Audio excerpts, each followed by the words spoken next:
Welcome everyone, this is your OG, Original Gamer, and this is another Godforge video. Today we'll be doing something special for our 10th video. I know, right? We're growing up so fast. By showing you exactly how to make it rain for your business and your account in Godforge by understanding the best practices around going out and, as Jerry Maguire would say, showing me the money. This is going to be an impactful video that you are going to want to watch fully. You're going to want to pause, take notes, come back, rewatch, all to capture as much information as your OG is going to be bringing on this deep dive. We are going to share a real world investment opportunity that I have a personal stake in and share the process I went through as an investor to make the decision to hand over 50K. I'll be providing you OG's best practices to highlight key difference making points you need to know about how to make capital cascade all over your books. We will finish with a tie-in on how these strategies can help you make it rain currency as well in your Godforge account. This corresponds with Optimized Gaming announcing the launch of a new must-have series incorporating Sun Tzu's The Art of War and your Godforge gaming experience. It's called The Art of Winning. Without making this a delayed fuse timer, let's optimize.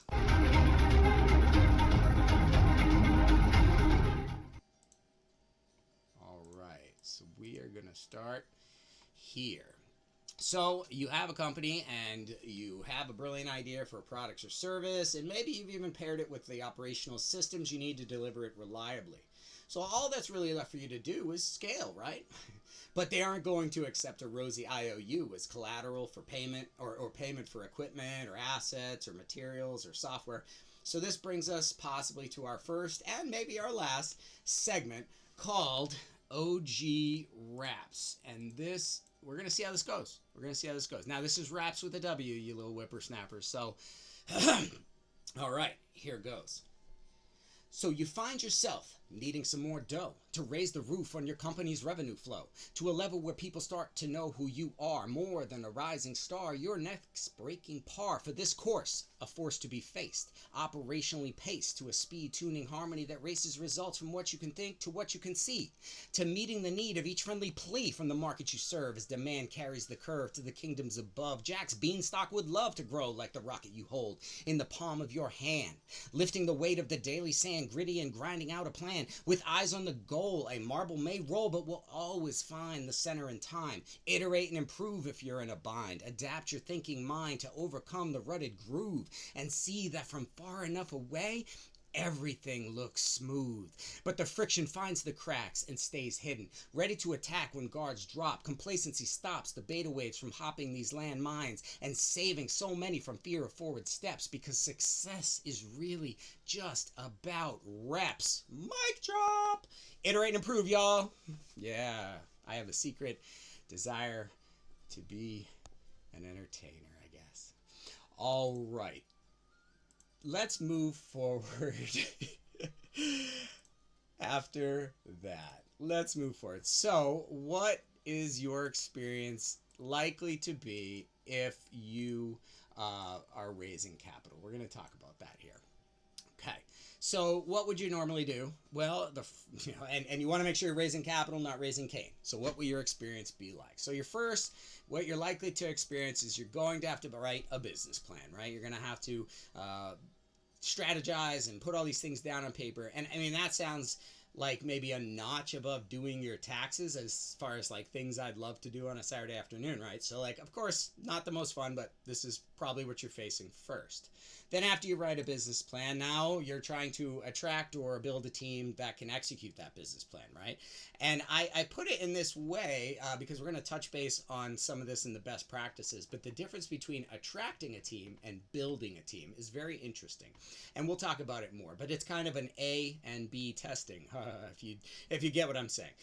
We'll touch this again in our best practices, but you will want to add people to your team, both positional and in the C-suite, that will allow you to, show that team depth and breadth and knowledge that can execute the business plan. So I always like to think of investors as a part of the team because they really are. Once they give you their money, that's their contribution. I kind of think of them like those coal shovelers in the boiler room, just putting the shoveling the coal into the hot fire. They probably don't like that analogy as much, but I like to think of them that way. So then after you've started building a team, you've got to build a proof of concept, right? You got to prove that what you say you can do or your product or service it can do it. So you have to build a proof of concept to be able to do that.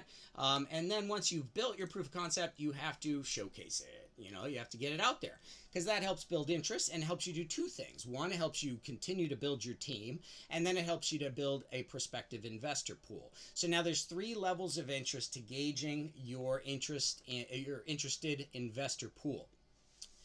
Cool as a cucumber, warmly welcome, and hot and bothered. I'm going to give you 3 guesses as to which one you should be looking for, but I don't think you're going to need more than the first. So remember that a lot of people like the feeling of being treated like a high net worth investor and will say that many of the right things to maintain that, but they oftentimes have no means of following through on their words or no intention of actually investing at your minimum levels. They're thinking about a $2,000 investment of their savings bonds their grandma gave them 30 years ago, and not the $100,000 minimum buy-in that you're hoping for to minimize the number of investors you have to work with. So it very oftentimes isn't worth the effort to get into a relationship with somebody who is warmly welcome or cool as a cucumber, because if they're not hot and bothered, that's unlikely they're gonna get all the way through this process and actually give you money. So now you're generating leads to your CRM for auto follow-up from all your networking and your relationship building activities, because you know that it takes 10 to 30 touches sometimes, sales touches sometimes, before the timing and our offer align and we actually get a sale. So you're balancing your long-term and your short-term focuses. This is as important as you're generating interest in your project.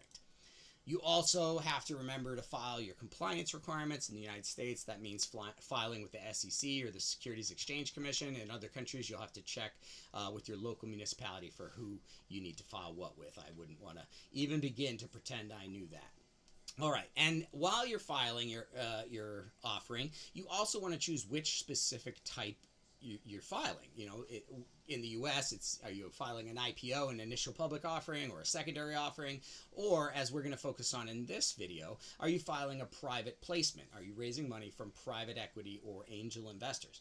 So we're going to touch on the secret sauce here at the end of the video for maxing out your investment rounds in terms of speed to completion, because no one likes to raise money longer than they have to, and the quality of investor that you have to partner with going forward, because there's good money and bad money. So we're going to touch that at the end. You're going to want to stick around and watch the whole video so that we wring all this value out for you.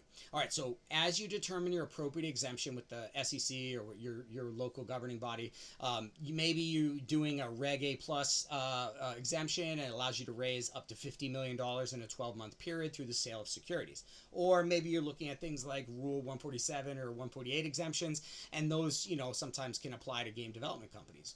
But you're going to want to consult professional assistance on this, right? That's your OG's advice on that. Is going to be very complex. Your situation is very unique, and it's hard to give blanket or general feedback there.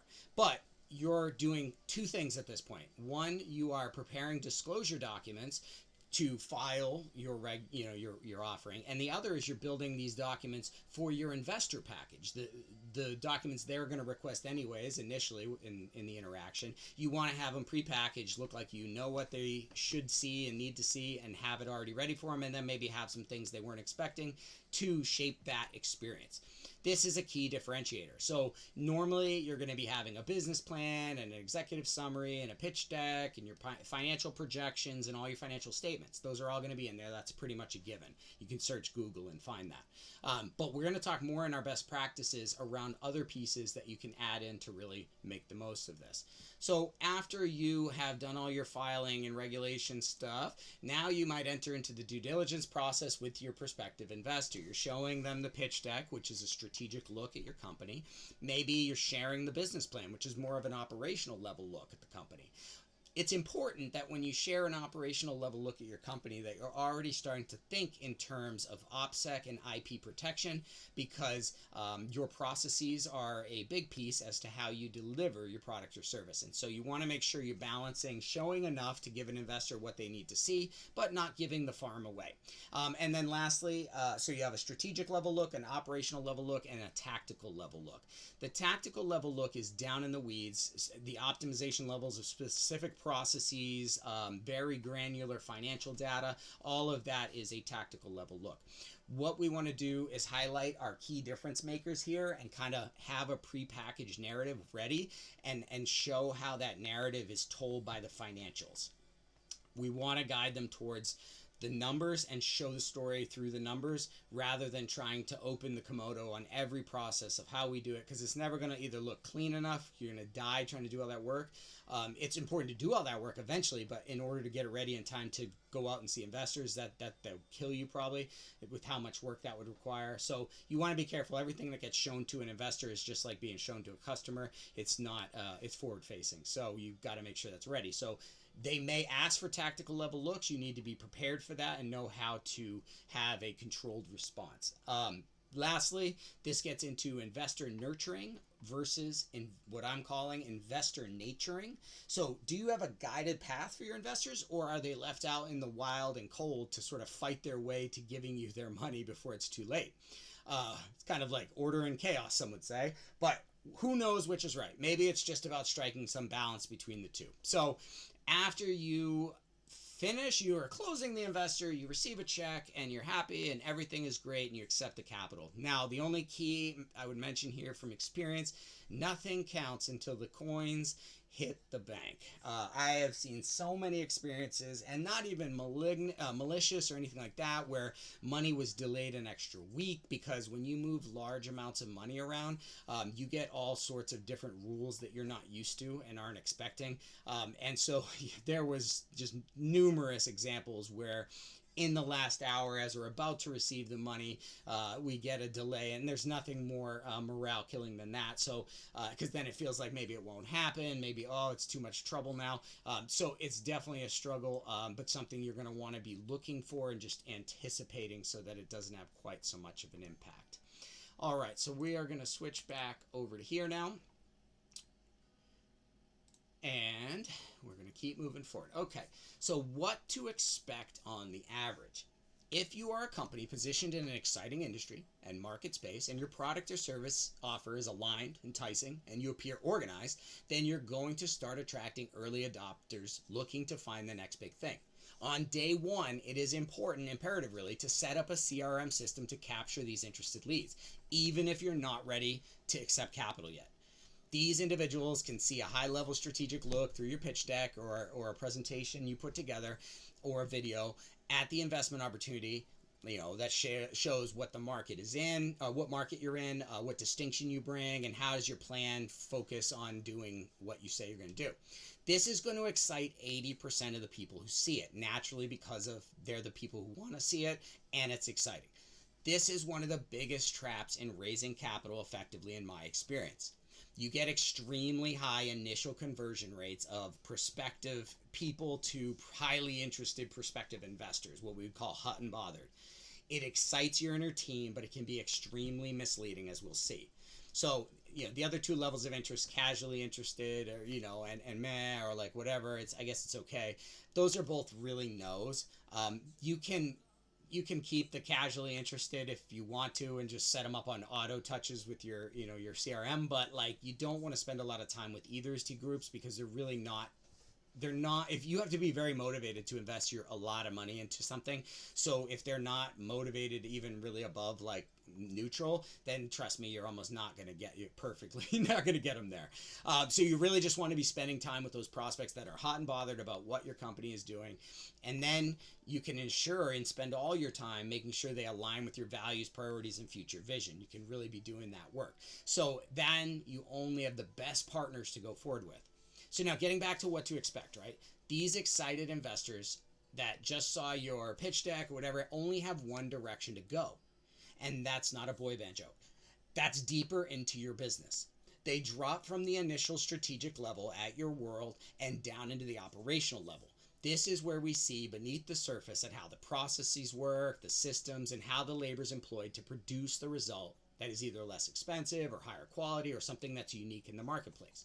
This is, again, like I said, a balancing act between showing enough to satiate the questions that investors can endlessly fire off and also protecting your IP and all your best practices so you allow your organization to continue delivering with that quality and that speed, that which has propelled its growth up to that point, and you don't have competitors come in and try and steal your secret sauce. It's not uncommon for competitors to act as prospective investors to learn more about the inner workings of your success. We'll definitely talk more about building ready-made firewalls to catch this sort of behavior at the strategic level in future videos. So we see this initial 80% of interested investors suddenly drop sharply as we hit this operational level because the devil is always in the details. This number is often halved or more as angel and private equity investors have trained themselves to look for risk in your operations. So lastly, and not all investors want to request to go to this level, is the tactical level. It's the actual tasks and details around the efficiency of your processes. Your OG's advice, as I was saying here, is to steer any conversation toward the financial numbers and let that tell a story about the business's past financial stats and how that projects forward cleanly into the company's goals and priorities. It doesn't matter if even you have some things in your financials that don't look so great. You just need to build a narrative that makes sense of it. We made this mistake. It cost us. We now know better. And as you can see, we're a lot smarter and more savvy, and that mistake has never happened since. It's how you position the story. As long as you're out in front of it and telling it, you have that ability. Only about 10 or 20% of investors are looking around at why your rocket ship will fail by turning every screw themselves. But you have to be prepared when you get more and more and more detailed requests for information on your company from a prospective investor. It's a different form of power creep. Now, again, it's not about covering up what your company's doing. It's about creating a culture of progressive improvement and being honest with investors and customers as to where you are in the process right now and where you're working to bring it over time. I think Fateless is developing the strength of their growth engine by sharing the process of bringing this game to market. This transparency may seem like it would scare investors who want the company to protect their market image at all costs, but in fact, investors see that there is a greater likelihood that this company will also have greater transparency when interacting with them too. And transparency is the name of the game for raising capital, as we will see here. This gets back to having a deep knowledge and relationship with your brand. Brand alignment and a deep understanding of your value equals posture when interacting with possible money sources. It sets you as confident and willing to partner as opposed to desperate and willing to give away anything. This is huge when mitigating investor RFIs and keeping them within the confines of your investor funnel so that you don't spend inordinate amounts of time trying to raise capital, and it can become a new business if you let it. Speaking of a new business, we're going to switch gears here. This is scale computing. Scale computing. And this is the real world example I mentioned. So, all right, we're going to give you a real world example of a company I am invested in and why. Okay, and so after exhaustive due diligence, I gave this company $50,000 of my hard-earned buckaroos, and we're going to look at why I did that. Okay, so I was living and working in San Diego as a project management and process improvement consultant when a VC connection of mine introduced me to a startup called Scale Computing. I'll be honest, it took a bit of research for me to fully understand the value that their offering brings. But edge computing is about pushing decision-making power, computing power, to end devices themselves and is revolutionizing the way computers are built and IT networks are managed. They had already developed a partnership with Lenovo when I found out about them. So there was already recognition by established players of this company's potential. As I first looked at the company from a strategic vantage point, high level, I was impressed by their recognition of the need to better manage the increasing amount of increasing amount of data in systems, and to provide faster and more targeted responsive reactions that stop the bleeding in your IT systems when something breaks. This is what I saw as their secret sauce. Their software recognizes problems or breaks, and immediately begins to triage, treat, and learn about the experience. So I dug deeper. The team was impressive and has only gotten better. Their self-healing software seemed like a no-brainer for anyone with, I guess, like software. It's a big market.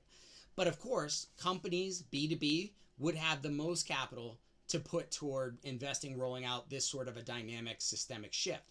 Since my first look, the company has begun to build a powerful channel marketing model similar to what I saw when I was working at Cisco in Silicon Valley. So during that time, I was a software release program manager for their e-commerce platform, their website. And my team was responsible for roughly 30 or 40 projects that were set to go live during a quarterly update. Each page on their website, each page, has its own 8 to 12 person team, because the process of ordering routers and switches, and then plus software, SaaS, and that bills differently, plus a variety of different vendor reduction rates or different deals, some that go from this like 1% all the way up to like 60% discounts for large companies like Verizon. So you can't order directly from Cisco. You need to go through one of their third-party approved channel partners to build your order in a way that will work. That's what they're trained to do. So Scale Computing is building and has built a similar model to that. And this affords them a powerful, but not necessarily in-house sales machine it's kind of an example of like a rising tide raises all ships. As your channel partners do better, you do better. As you do better, channel partners do better. And you don't have the overhead of all of those sales individuals. As an investor, I receive a quarterly update that keeps me informed on the company's financials. It also comes with a narrative that helps further explain progress, challenges, and the strategic plan of the company. Here is an example of the last quarterly update that I received. So you can take a look at that. You can screenshot it to kind of get an idea of what an actual investor report looks like. And I just included the piece on the financials, and you can see what it might look like. Okay, so that is Scale Computing. Just thought I would use a real world example. So what are the common boss levels that stop you during the capital raising process or limit your outcomes? Here is your OG's big three. Okay, team strength, proof of concept, and operational efficiency. We're going to go through each one. You see Fateless, right? You see Fateless hitting the Sonic 1 speed booster gates when it comes to team strength. And they have attracted not built an extremely impressive team. And that team is impressive not just in their resumes and what they've done in the past, but in their current contributions as well. So when I said before that it's important to attract versus build a team, the distinction I want to make is attracting a team means you build something and people say that's something I want to be a part of, and you don't pull them. You simply exist, and your gravity is what attracts them. Building a team is a more deliberate approach where you go and target certain individuals and go to them and put the request in front of them to be a part of the team.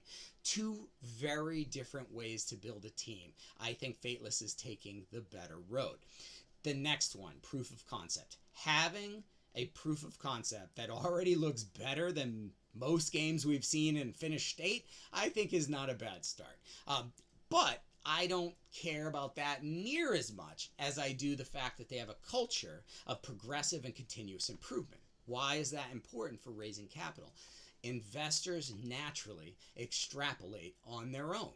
It's the skill that they bring. They're like, okay, business is operating at this right now with an infusion of this much capital. They could be operating at this point, and what would the return be? Would I make enough to cover what I've invested? This is what they're doing. So they have the ability, and they're very good at extrapolating on their own. You don't always have to draw the stars in your plan. Sometimes you just need to build the ramp and show them and let it point their eyes to the stars, and they will come up with much bigger extrapolations than you could ever reasonably put into your plan and get away with.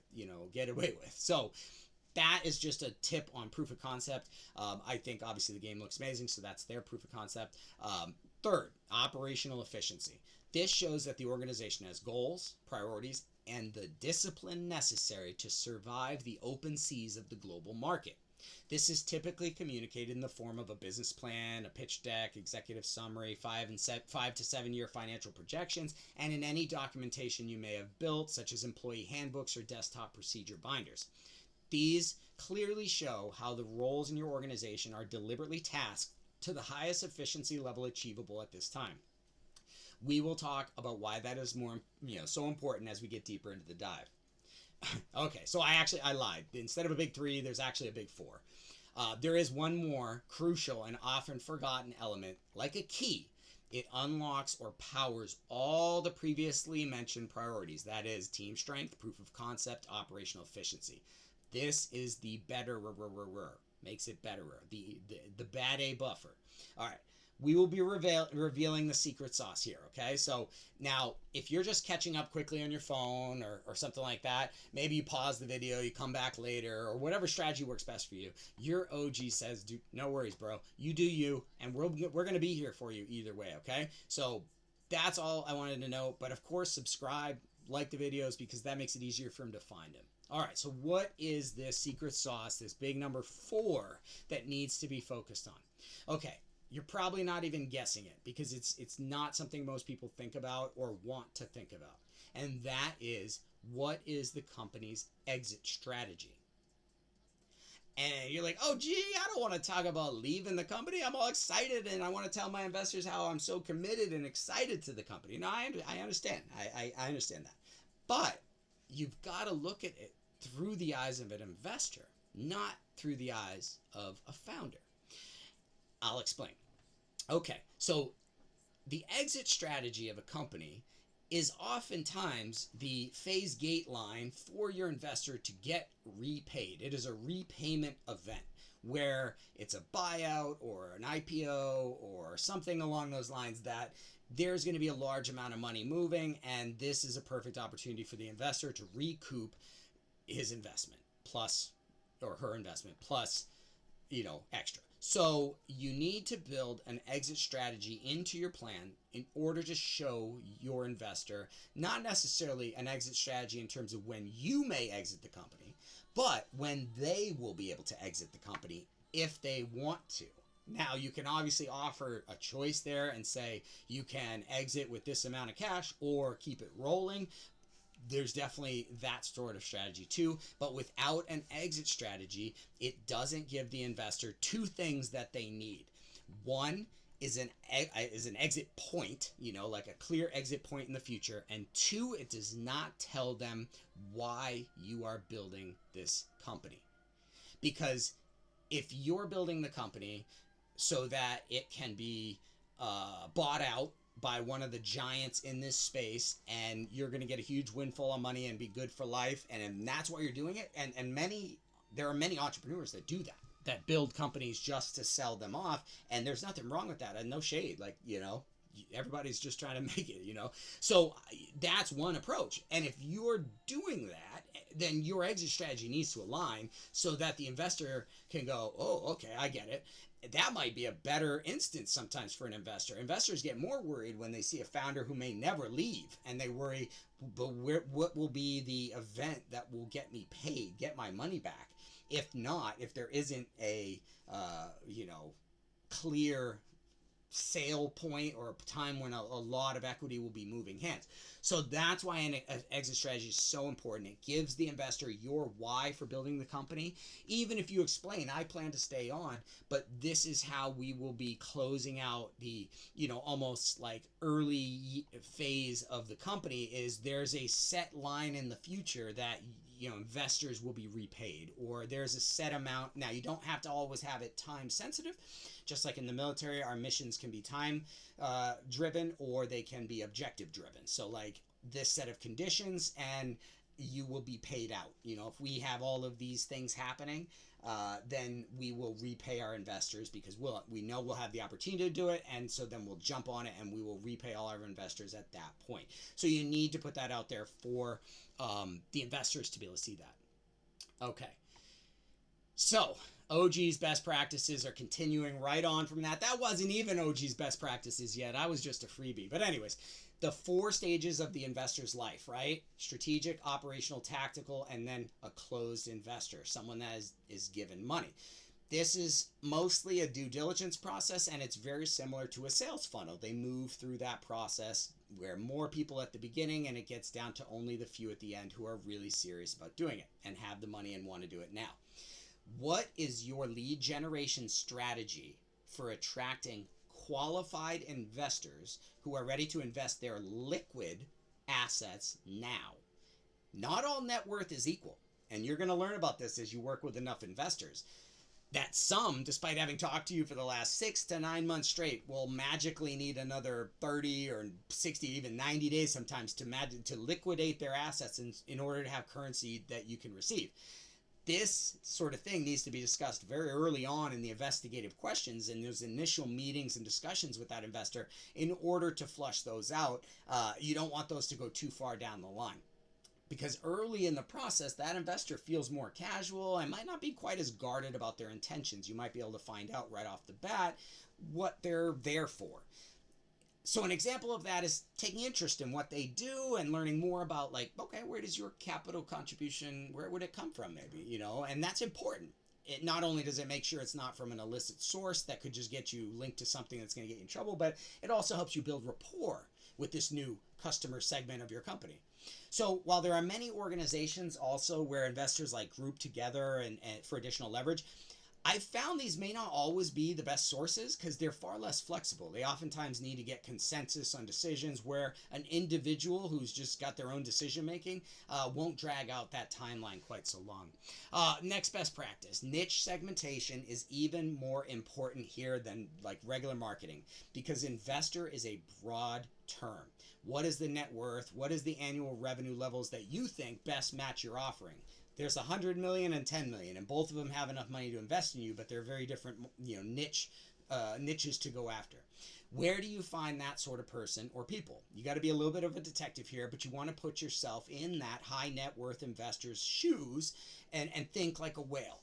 You want to see what is most important to them and what do they get excited about. Have you chosen the next one? Have you chosen the form for your offering? This will be found in your business plan and in your investment documents, and details the strategy for exchanging equity or debt for the capital to invest in the structure and growth of the organization so that it will be in position to scale to its full potential. The key is alignment through and across all the pieces of your company that you're going to show and the offering you present. Discord, or chaotic bootstrapping, not the Discord server, rings loudly to a trained investor. This ties into the building of a team and the legal resources that you need to ensure that you're compliant with rules and regulations while making the investor experience one that gives them very little argument at close. Next, nurture your prospective investor by providing a clear roadmap of what they should expect and include this in the investor welcome package they receive. That package would have your pitch deck, your business plan, maybe your brand personality framework, or whatever you decide to include it. What you leave out or include is a matter of learning what your specific segment of angel or private equity investors prioritizes. But you should be looking for ways to differentiate their experience the very first minute they make contact with your organization. And that impact should be noticeable, something that breaks the lull of normality. You want to establish communication schedules with them and make sure in that package and make sure that you're mitigating the worst effects of an open door policy. Once an investor closes and gives you the money, they will have expectations that are time sensitive. What is the internal marketing plan to keep them engaged, informed, and excited while their money cooks in your engine? The investor experience does not end at the close of the funnel and when they sign the check. It is now turned over to operations and HR and managed as any other customer or employee would be. Because more than a customer, an investor really is like a team member, like a non-working team member. So that gets into systems like HR, which we see as our internal marketing and compliance apparatus. So what does your onboarding process involve for a prospective investor? Do they feel special? Again, what sort of welcome package do they receive? when is it sequenced to, what is this, when is it speed to happen? I mean, does it show up 4 weeks later? Is it like they forgot to even sign the check still, or does it arrive right away? Do they feel included in the team? Is there a welcome aboard call, investor call that they're invited to? These are all things that can improve the process. Sorry. But we'll touch more on this as we go deeper. This is a powerful one. Do you have a referral system in place? And is it included in your welcome package so that investors who are hot and bothered about your offering, your project, can get something for providing you with contacts to other whales and krakens that might have an interest in this type of an opportunity? The selection you get from that occurs here naturally is very powerful. And it delivers you near ideal prospects. So sure, you have to be careful around legal elements with like finder's fees or marketing fees is how you compensate for a referral. But I think it can be powerful, and just as powerful as in like games like Raid or Godforge, where bringing on other players, you're going to want to have referrals. So I think that it is going to be extremely powerful to have a referral system in place for your investors or your interested investors, and a way to, and even if it's not a financial currency you're giving them in exchange for that referral, they may like something else. There may be some way they're immortalized on a wall of investors, something that's important to them. Depends on how well you know and understand that segment of your investor population. All right, moving on so we don't get dragged down too much there. You want to apply the same analytics and data mining you would for your external marketing campaigns to your investor campaigns. What does this mean? It means your level of research into individual investors should include looking at their profiles on public databases such as PitchBook and CapIQ and Crunchbase. You want to analyze historical deals they've done, like the funding size or the sector preferences. And you want to kind of build an intelligence dossier that gives you as much information as possible to understand either A, why this individual may invest with you or wants to invest in you, or lets you see the landmines or the red flags early on and doesn't let them get too deep into the process or have you spend too much time with them. But that's not usually the case unless you make it so, because conflict does not usually arise early in the process over specific strategic or operational aspects of the company. It usually involves investors' interpersonal relationships with members of the organization and their expectations of those relationships. So people are the number 1, 2, and 3 source of conflict in business, with processes, external factors, and just about everything else, including acts of God, being 4, 5, and 6. It's really the impact that personalities and the quirks of people have on the operations that make the most impact. So therefore, there is such a thing as good money and bad money in terms of an investor.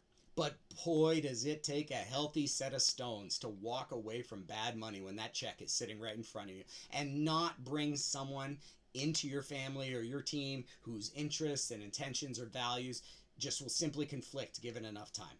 So unless you're sure, like dead sure, you'll be in a position to return them their money before they start calling you every day just to, talk and see how things are going, i.e. you now have a babysitter, and trust me, you're never going to be able to be sure that you can guarantee this. So you want to hedge your bet, okay? And remember, raising money is a risk-based activity designed to bring you in higher returns. So it is a bet.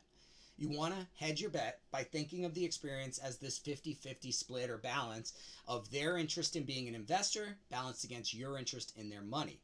The better the company brand recognition and results, the easier it is to watch this tip more in your favor and away from the investor. It's possible to put elements in place, but even when that happens, you want to put elements in place that still make sure the investor feels like things are balanced and fair and as transparent as possible, because this fosters brand trust in the brand experience as they go into that relationship with you. So we are pretty deep now. We got 2 more pieces and we're going to wrap up. Last 2 best practices. Use predictive sentiment and lead strength scoring for prospective investors. Think of like Hell Hades Optimizer, right? You want to determine the base stats of your investors so that you can look at the best fit for your team comps, right? Your capital team. You want to weigh factors such as connections to other investors, interest level in the project, experiences or knowledge that could be leveraged, multipliers like that. How well their personality fit is for the culture based on their knowledge, your knowledge of the brand. But also ask yourself this question: does your brand have a slightly higher end version that would be appropriate to show to an investor community? That's something to think about. And when they can also help you with the optimal follow-up times, as this is kind of a unique customer experience that depends on funding cycles, the movements of markets, and the investor's portfolio gaps, all things that are hard to predict. So as we go deeper into this on future videos, we'll flesh that out. But what you need to do to see those videos is to subscribe to the channel, and be sure to check back often so that you don't miss any of this fire hose of information we'll be providing you. All right, the last best practice: have an advisory board. Now, most of you know about a board of directors. That's important. You should have that too. But an advisory board is hugely powerful. It is a group of people with vast experience and knowledge that can help advise you on a strategic level. This group can also be very powerful in terms of giving the company's team credibility and clout, as it's a fairly low commitment way to add heavyweights to your roster, so to speak, just like adding new legendary champions. If you have members of your advisory board whose specialty is in raising capital, then you can leverage their network and connections to refer the best prospects, while also at times serving to take some of the back and forth conversations that founders and investors can get caught up with. It can help shield some of that and allow founders to be focused on working on the needs of the business itself and not being sucked into the vortex of the capital pitch, which is a fairly harsh sales world that can be rough on founders. You can typically give your advisory board members 0.5% to 1% of equity or something like that for their participation and name recognition, while typically only asking things from them on a maybe quarterly or a semi-annual basis. All right, we are now getting into a really exciting part. How does this all tie into your account progression in Godforge, right? Well, whether it's during the July alpha testing or in the global launch, you want to get ahead. What's going to set you ahead of everyone else, right? Your OG is announcing the launch of a new series to help you build a powerhouse account in Godforge using the ancient and time-proven wisdom of Sun Tzu's Art of War applied to the gameplay and advanced strategies, allowing you to outthink, outmaneuver, and outplay any opponent the cosmic world could throw at you. So here are some examples of episodes that you can look forward to seeing. If you know the enemy and know yourself, you need not fear the result of 100 battles. This episode will begin by learning how to know thyself, doing an account audit, looking at an optimizer tool that can help you see gaps in your Godforge account. Then we'll help you know your opponent as well. Strengths, weaknesses, how do you quickly break down an opponent and understand their motivation?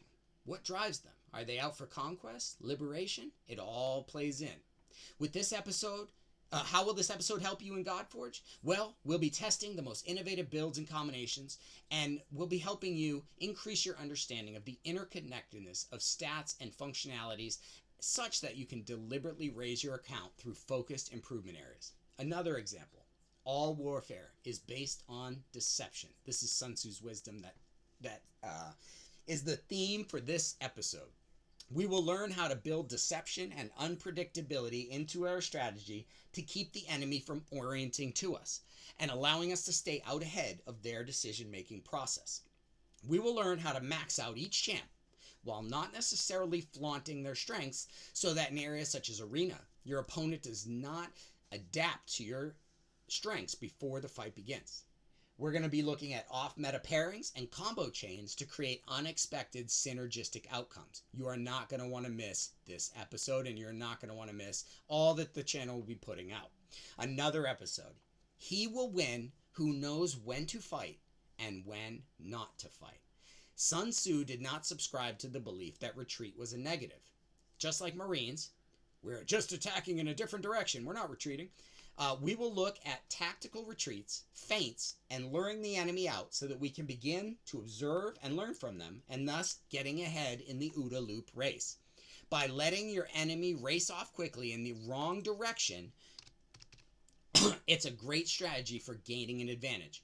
But each time you fight, remember, it is still an interaction, and the enemy has just as much of a chance to learn from you as you from him or her. Okay, next episode. Be extremely subtle, even to the point of formlessness. Be extremely mysterious, even to the point of soundlessness. We will learn why adaptability was a highly valued trait by Sun Tzu, as changing the environment or circumstances can leave your enemy scrambling to observe and orient to the changes, creating confusion and fear and freezing opponents in analysis paralysis. You must be willing to morph yourself into the form you need to be at greatest advantage. Thus, flexibility must be prioritized all the way down to a tactical level. Clear communication is needed to signal a shift from one form to another and requires practice to become smooth and effortless. Rigid, hierarchical organizations often crack and fracture when trying to be flexible enough to meet these sort of demands. We will help you avoid paralysis and keep iterating and improving your account while developing the teams who can offer a fluid formlessness that is most lethal. Another episode. The victorious warrior wins first and then goes to war. Sun Tzu will show us how economy of force can be optimized to bring to bear your full arsenal of firepower in a timed and controlled way. For those of us in the Godforge world, that means optimizing your resource management and conversion of one commodity for others. You need a strong industrial engine to keep feeding your fighting forces, and we will help you maximize this by showing you how to set up daily rhythms of play that overlay well against the refresh rates of energy and materials. This also involves clan or pantheon work, such as assigning roles, delegating clan work, and researching best practices for the clan's upcoming battles. Maybe you'll even get advanced enough to utilize non-lethal fires, like I did in my work for 1 MEF's commanding general, 3-star General Berger, who went on to be the commandant of the Marine Corps later. If that was the case, you'd employ influence operations or human intelligence probes to truly dominate the game and lure out opponents into giving away elements of their strategy. Maybe we won't make it all the way to there, but it's still fun to talk about. All right, the next episode.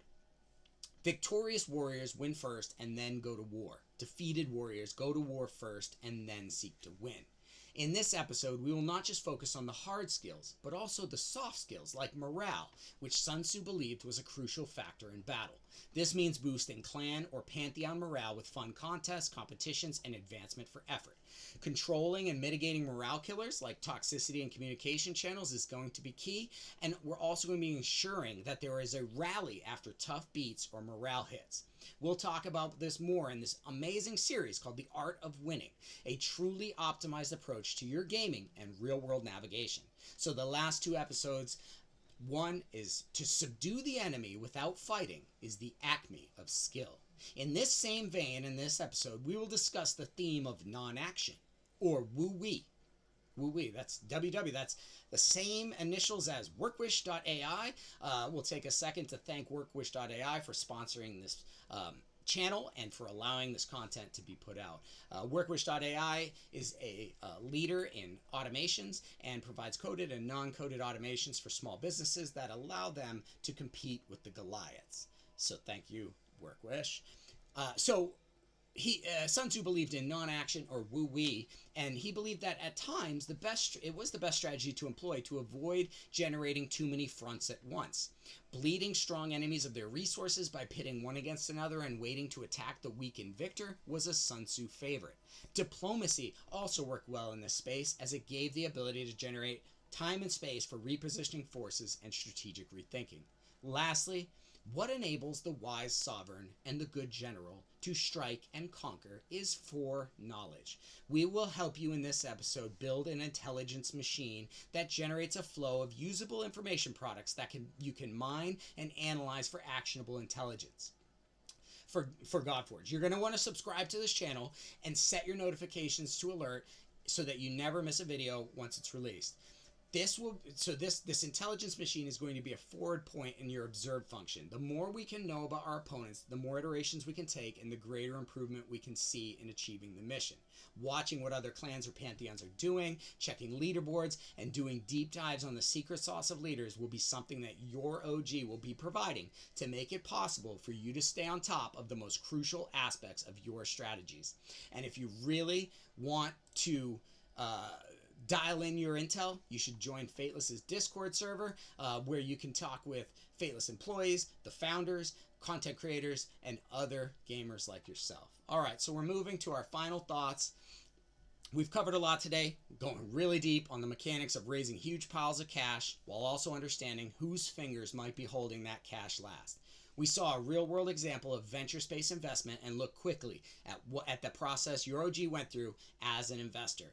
We listened to OG rap a little, and lastly, we poured out the best practices and insider knowledge you need to optimize your business's bank account balance. We then learned about this exciting upcoming series, The Art of Winning, which will be combining Sun Tzu's timeless wisdom with Marine Corps mastery of modern warfare. If you want to look and feel like the pros, as you can see, this is Fateless's merch store. You want to go over there, grab your swag and your merch so that you can match. Head over there. I have my Asgard, I Stand With Asgard coffee mug, just got here the other day. Go get your sweatshirt or your mug or your t-shirt, because I already feel ahead. I mean, I know I'm not, but you guys, I feel ahead, just having this coffee mug stared at me. So catch up, right? Go get yours now.